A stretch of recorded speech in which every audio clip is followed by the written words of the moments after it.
And it's another week of Record Live. We're excited to be with you again.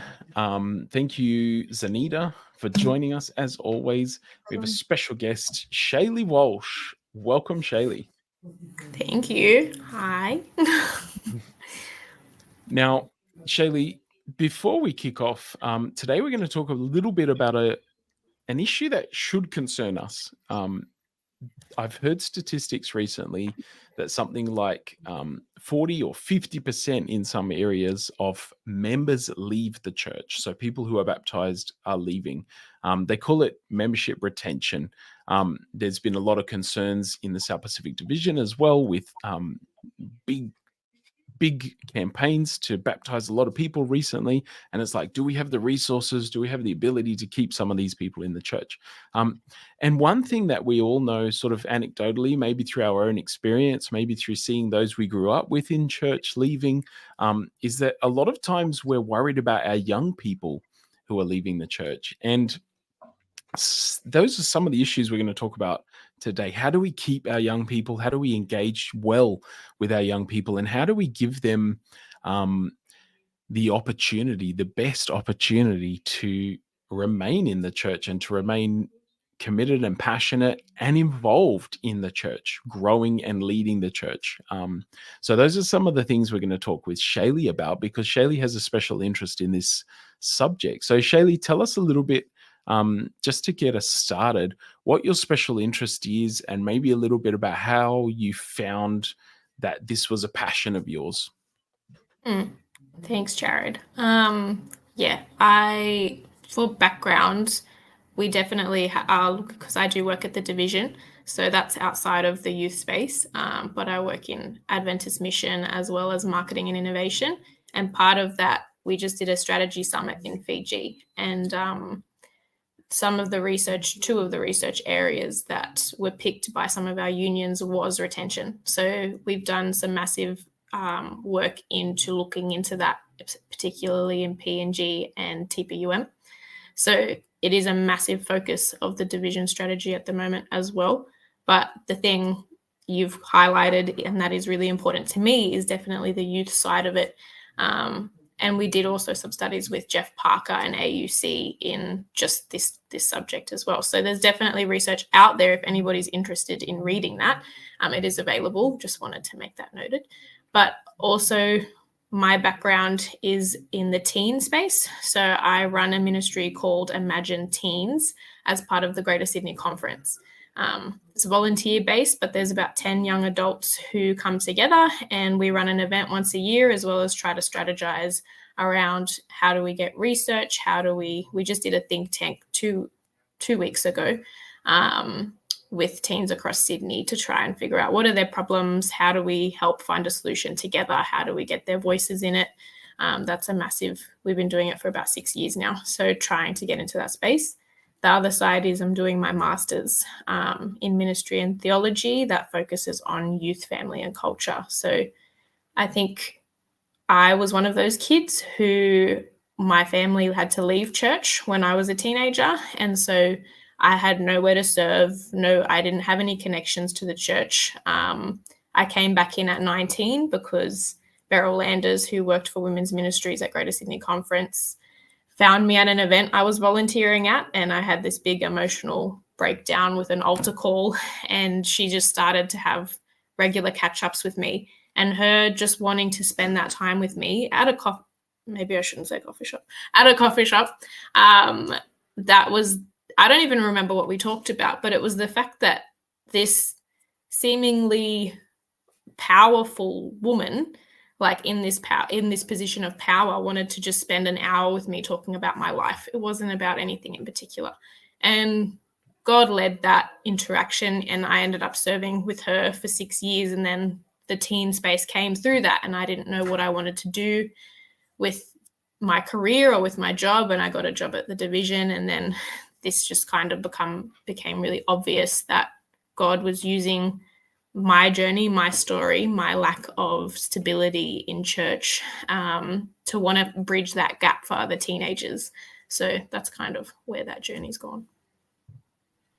Awesome. I think when I hear a lot of young people's stories about whether they came back to church or whether they stayed in church, it often hinges on that there was someone that really poured into them and really invested in them. Like that seems to be like the thing across the board with everyone. And it makes sense. And I think I was kind of like thinking about this conversation and almost like struggling to know what to ask, because I feel like when we go to church, we listen to sermons like every week on like how to love better and how to be more welcoming. And so it seems kind of weird to kind of ask like practically, how do we love young people? Because it's like, I think we know like what to do, but whether it's we're too busy or whether it's just society or whether it's something else, we just seem to not be very good at it still.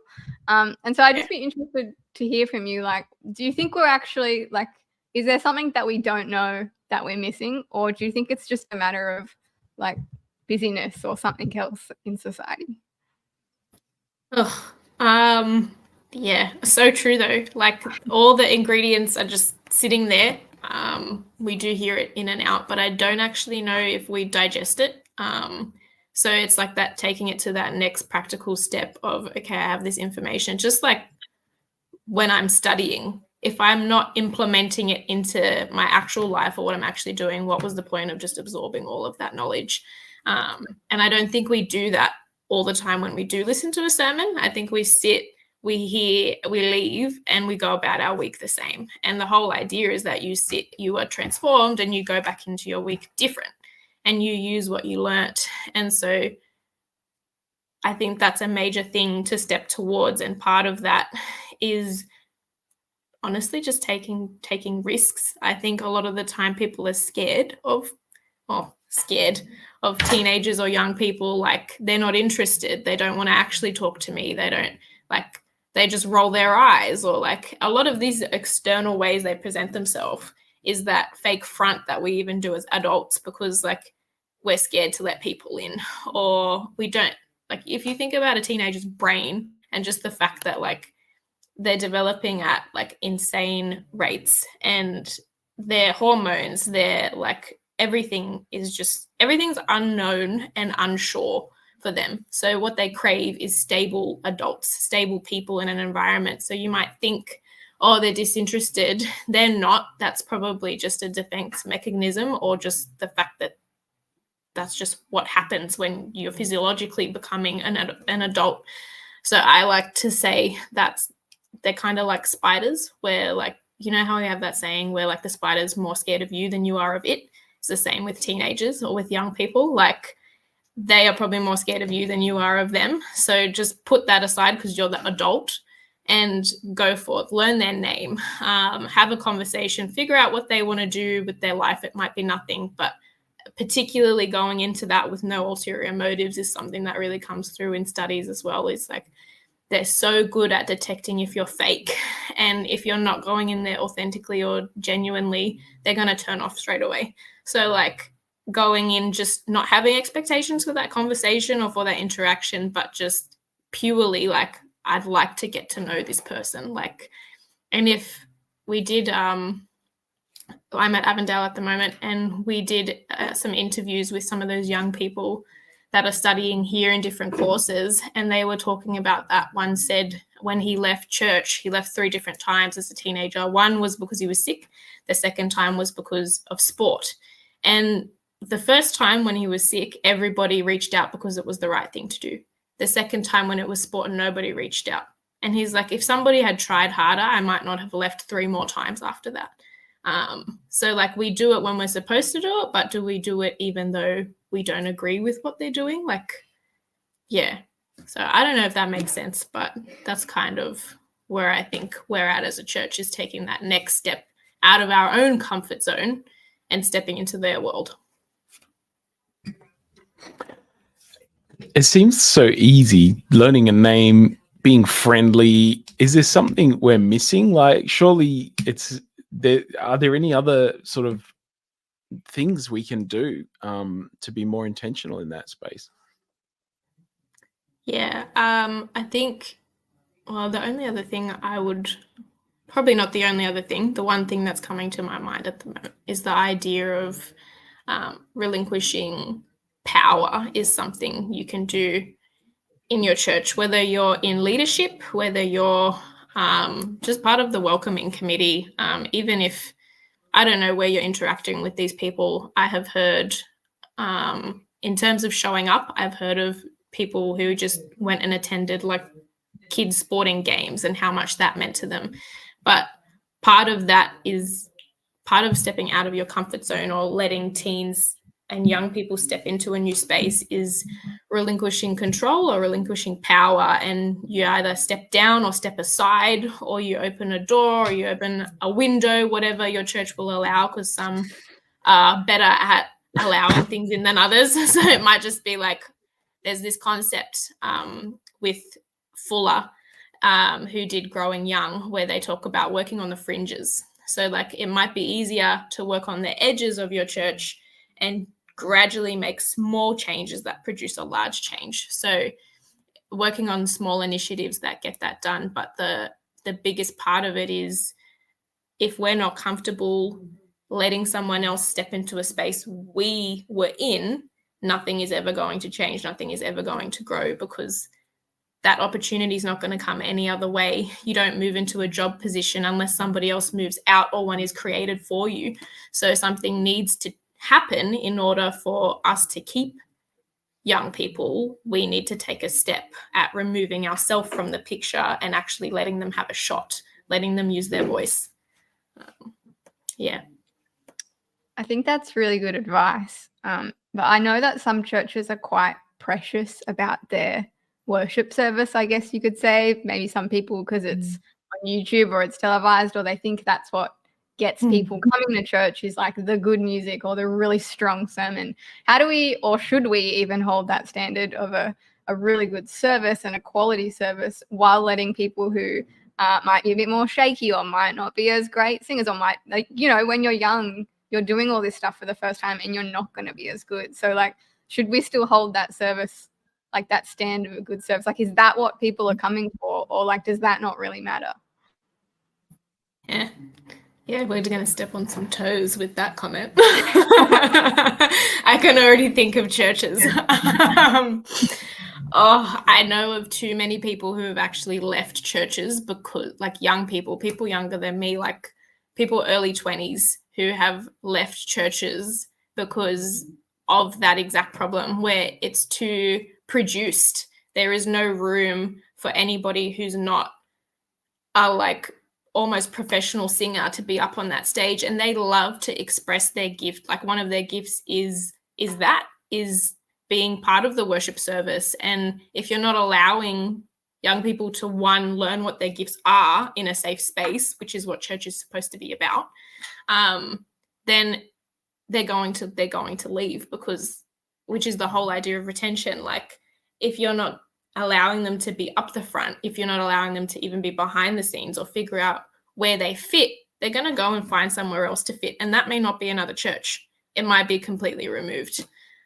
So I know that there is space for quality productions, but how are you actually trying to teach them how to come up to that level of quality? Maybe run a Friday night service where it's not streamed as live and they're learning how to be just as good as you are, because you're not the only person who can sing amazingly. Like, and a part of that is like us being comfortable in, like, maybe I don't have to be the best all the time.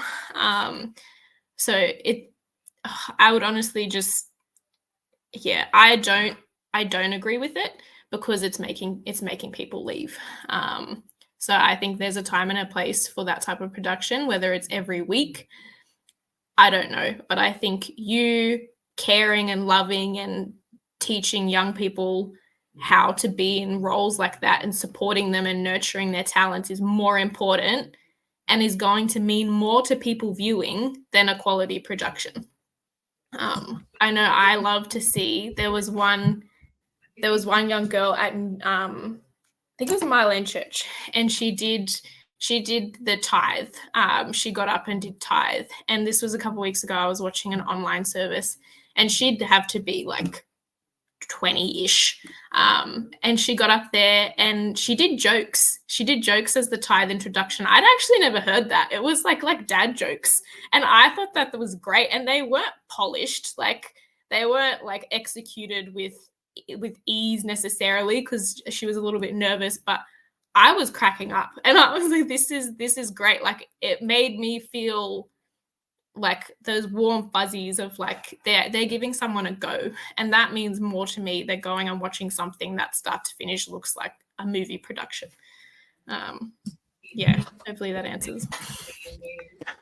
It's interesting when we talk in this way, it's almost brings us back to that question of what church really is. Church is a community, church is a group of people that gathering together to worship. And what is worship? Again, some of these questions we've talked about on Record Live before, but it's like sometimes perhaps people are getting the wrong priorities and not using church as an opportunity to grow and to develop others. I'm interested in this idea because I guess when I look at my own growing up in the church, there was definitely opportunities at local church that were given, and there were people who cared enough to know my name, and I had that real connection. One of the times where I struggled was when I had to move into state and no longer had that home church, that local church connection. And I was a fairly young person, maybe not a teen, but I was, my first job, my first time outside of my home state. So I guess, what about when we're older and when we're in transition periods, especially as young people as well? How do we get better at transitions? How do we get better at helping people transition? Perhaps if they're leaving our home church to move into state to study or to work or is there a way you think we can help them to do that? And if we're seeing new faces in our churches, how do we get in and get on them and get them, I guess, involved quickly? Because there might be some reluctance to get involved when you're at a new church, when you're a new face, by the person themselves, but there might also be reluctance to like, hey, we don't know who this person is, so how do we get them involved? Do you see any help for our young people in transition periods? Yeah.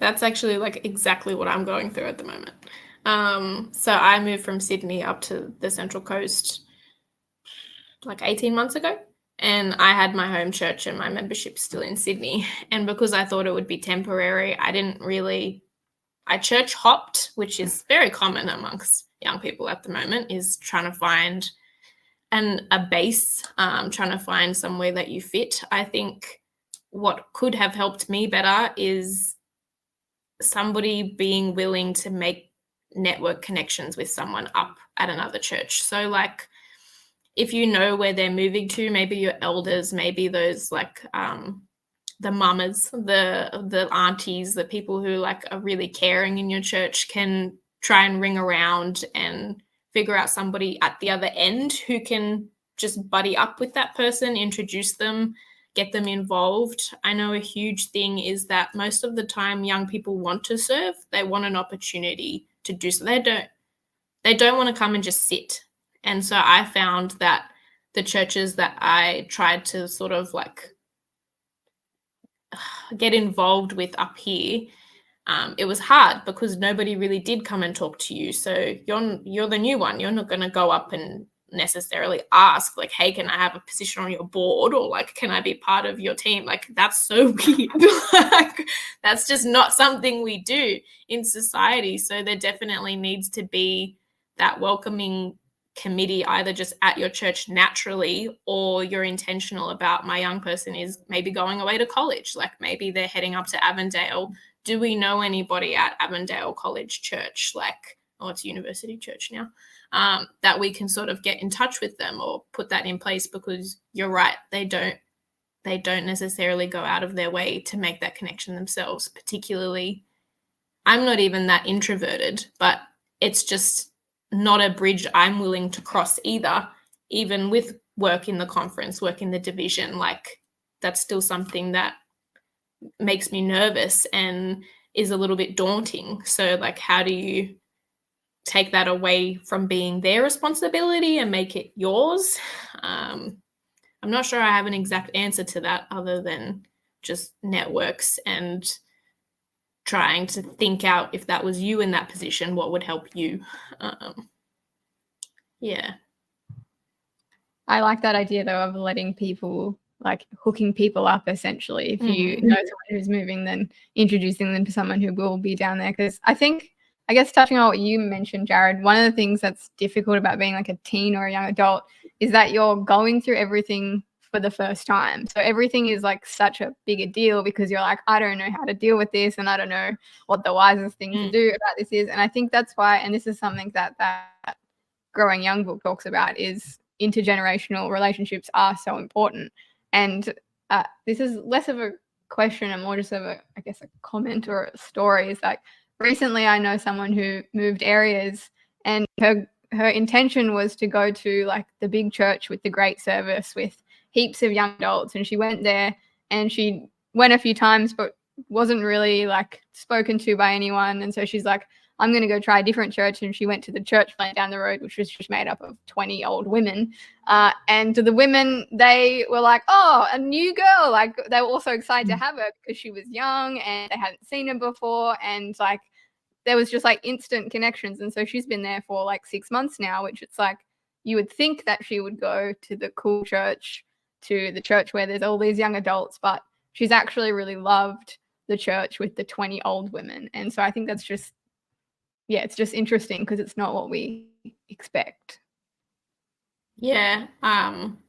I actually had that up here where like there's that big church environment, and the place I felt comfortable was the little church that is predominantly retired people, because they're so welcoming and they come up to you and they learn who you are and they're like, hey, I've never met you before. Like, or even that saying of like, hi, I'm so sorry if we've already met, but I don't think I've seen your face. It's nice to meet you. Like, it covers you if you have met them, but also it's just nice to hear if you haven't. Like, they're actually making that notion of like, you seem like a new face, like you're welcome here, like please come back. Whereas I find in bigger churches, you get lost. So unless you're already in that clique, which would be happening if you're part of a well-produced sort of environment, you just get lost and you fade into the background. And unless you already know people up there or have friends, that's just not going to be somewhere you thrive. So that doesn't surprise me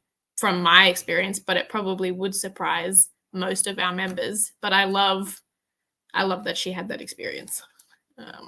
And she kept looking, because that's the other thing. Like, I didn't really feel that connection, and sometimes you don't. And having that prompt, whether that's like the Holy Spirit or whatever it is, to just, there's somewhere better out there. Yeah.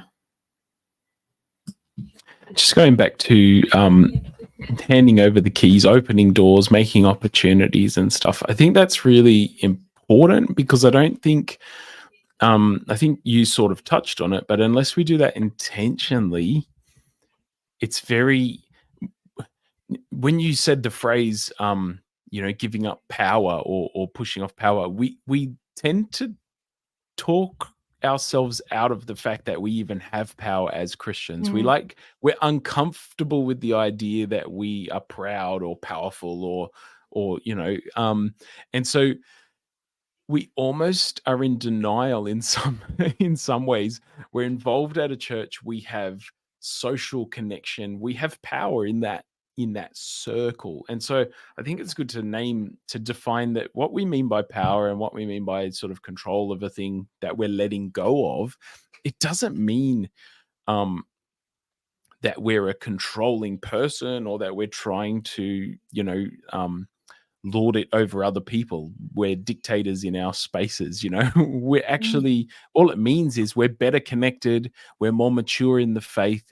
And so we have an opportunity to hand over some of that influence and connection with someone else. And I like that sort of connects to what we were just saying about maybe phoning ahead. Hey, a young person's going somewhere, connect them with someone.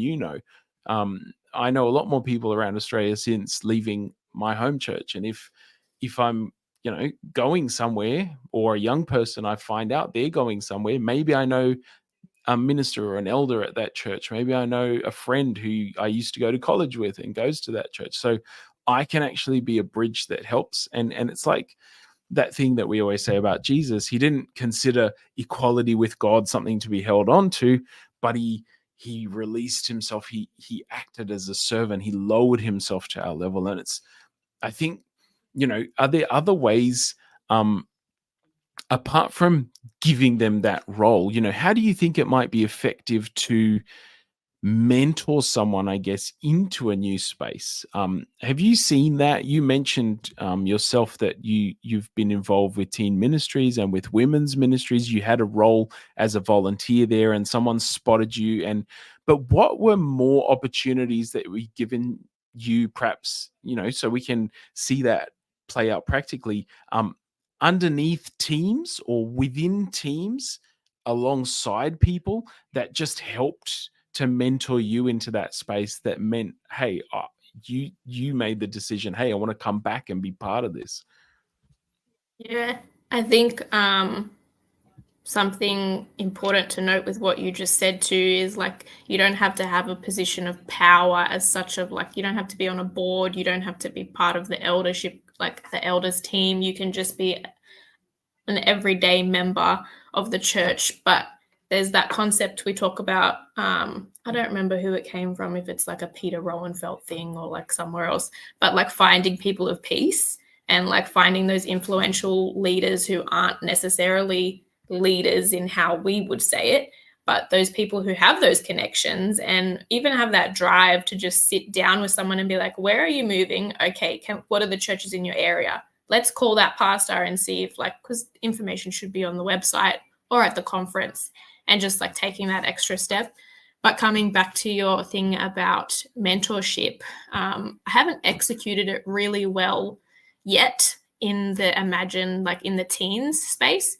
We've tried like a couple of teen committees. I think it's actually getting better now that I'm focusing on a smaller group and trying to figure out exactly what they want to do and how can I link them up with somebody else in that area. That's something I love doing, is like gathering people, but also connecting them on to other people and helping them grow in whatever their interest space is.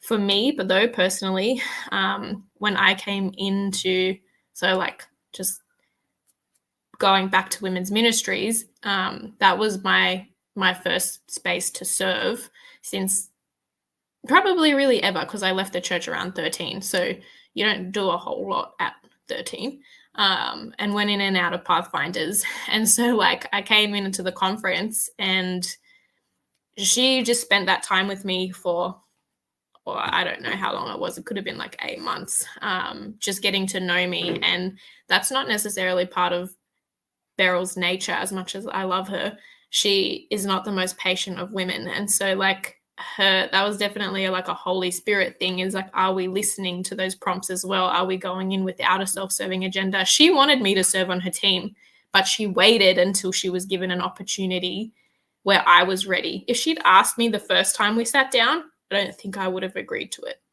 Later, we knew each other. We had a relationship. She actually knew things about me personally that meant that I trusted her.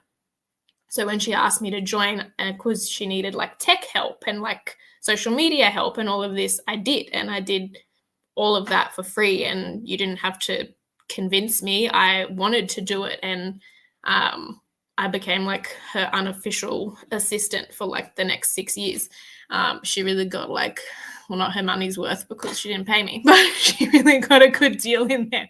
But then after about a year of just serving on her advisory and just being in all the events, and like I had a real knack for event coordinating. So eventually she put all the younger ones on her team in the Imagine space, and we were doing just, it was called Bridewell White or whatever event it was for the year. And she'd tell us to lead it. And so because of the natural ability, I'd been following her, running her events and doing the programs and all of that sort of stuff. She allowed me to run a breathe, like program coordinated a big breathe program, which is like 500 people. I think I was like 20.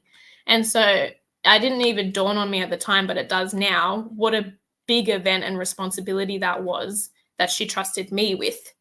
And so it was like a day program, and I executed like timing, like program coordination. So like getting everybody up and down, making sure things are all in the right space. And after I could do that, she then basically gave me the next event, which was for the teens. And I ran it start to finish, from the beginning idea to getting all the volunteers together to like all the way through. And that was the first one I ever did. And I was, again, probably 2021.